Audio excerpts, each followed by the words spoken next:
You know that feeling when you get a raise, and for about 48 hours you feel like everything is finally going to change?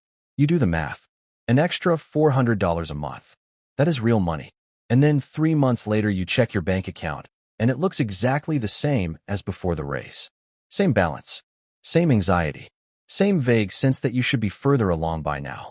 And you cannot figure out where the money went. If you are in your 30s and that sounds familiar, this video is for you. Because there is a mistake that is silently costing people in their 30s more money than any bad investment, any overspent vacation, any impulse purchase they have ever made. And the maddening part is most people making this mistake have no idea it is happening. They think they are doing fine. Think about two friends from college. Same graduation year, similar jobs, similar salaries.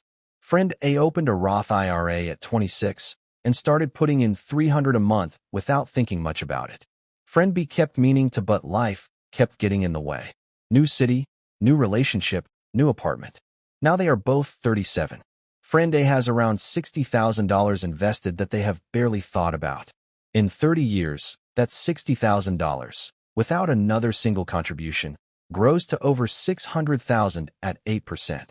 The lifestyle friend B chose instead does not compound.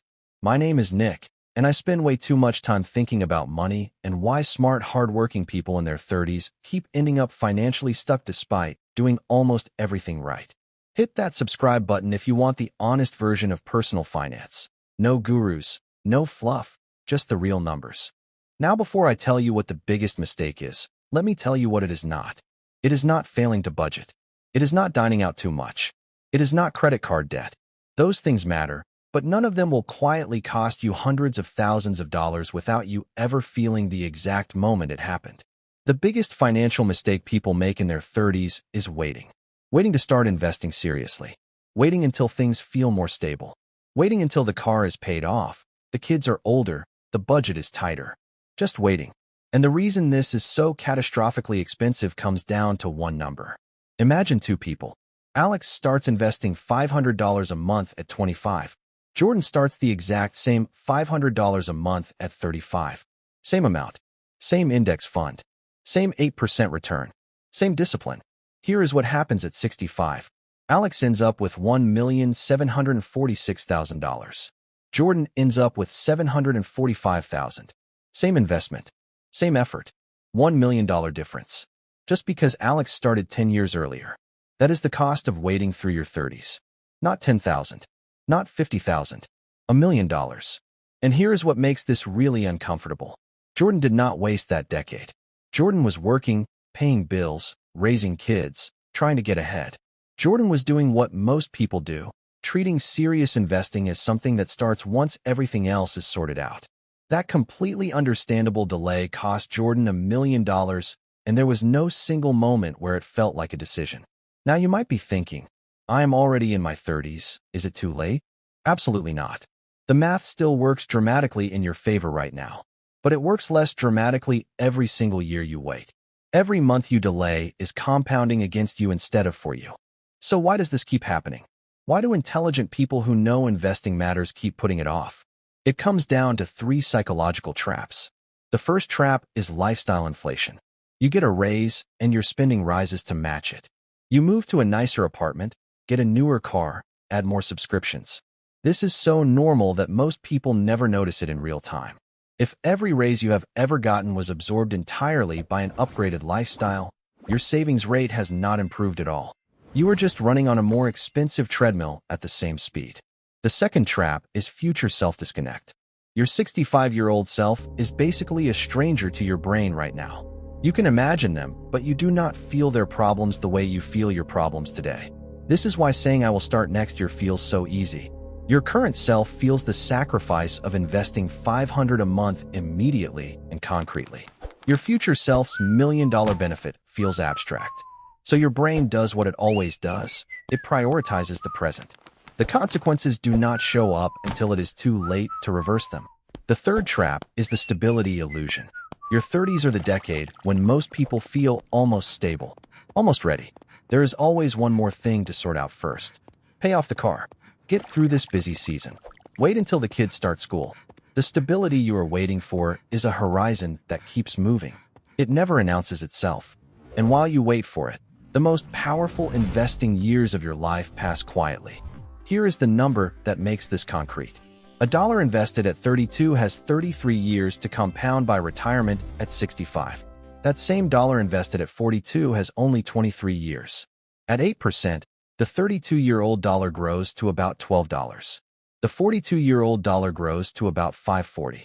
Your 30s dollars are worth more than twice your 40s dollars just because of when they enter the market. You are not just losing years. You are losing multipliers. There is also something important about what money in an investment account does to your identity. When you have $50,000 or $60,000 actually growing, something shifts in how you carry yourself financially. You stop feeling like someone trying to build wealth and start feeling like someone who has. That shift changes how you negotiate at work, how you evaluate opportunities, how you handle expensive surprises. It gives you what I call walking away power, the quiet confidence that comes from knowing you are not trapped. But you cannot get there if you keep waiting for the perfect moment to start. Two quick secondary mistakes worth naming because they travel alongside the waiting problem. First, the car trap. A car payment of $800 a month invested instead at 8% for 30 years becomes over $1.1 million. That truck is not just transportation. It is $1 million decision with heated seats and a backup camera. Second, housing overreach. When your mortgage, taxes, insurance, and maintenance eat 45% of your take-home, there is nothing left to invest. You own an asset technically, but you are frozen financially for an entire decade while your compounding window shrinks. And one more thing worth saying directly. A lot of people in their 30s are carrying student loan debt and feel like they cannot invest while that debt exists. Here is where the math matters more than the feeling. If your student loans charge you 5 or 6% interest, and the market historically returns 8%, you are statistically coming out ahead by investing rather than aggressively overpaying the loans beyond minimums. The emotional discomfort of having debt is real, but the math often does not match it. For many people in their 30s, the smartest move is doing both at the same time. So what does actually starting look like? Not perfectly, not with every account optimized and every allocation precisely balanced. Just starting. Pick a number that is real and sustainable for your actual life right now. $200 a month, $300 a month. Set up an automatic transfer to a low-cost index fund the day after your paycheck hits, and do not touch it. The habit comes first. The optimization comes later. Because the math does not care how smart your strategy is if the money never makes it into the market. Your 30s are not the beginning of the end of your investing window, but they are the end of the beginning. The money you invest today is worth more than twice what the same money will be worth if you invest it 10 years from now. That does not change based on how you feel about it or how busy life is. It just happens, one way or the other, whether you are paying attention or not. The only question is whether it is happening for you or against you. Start today, not next month, not after the car is paid off. Today, your future self is watching, and they are either going to thank you or they are going to spend a very long time wishing you had made a different choice right now.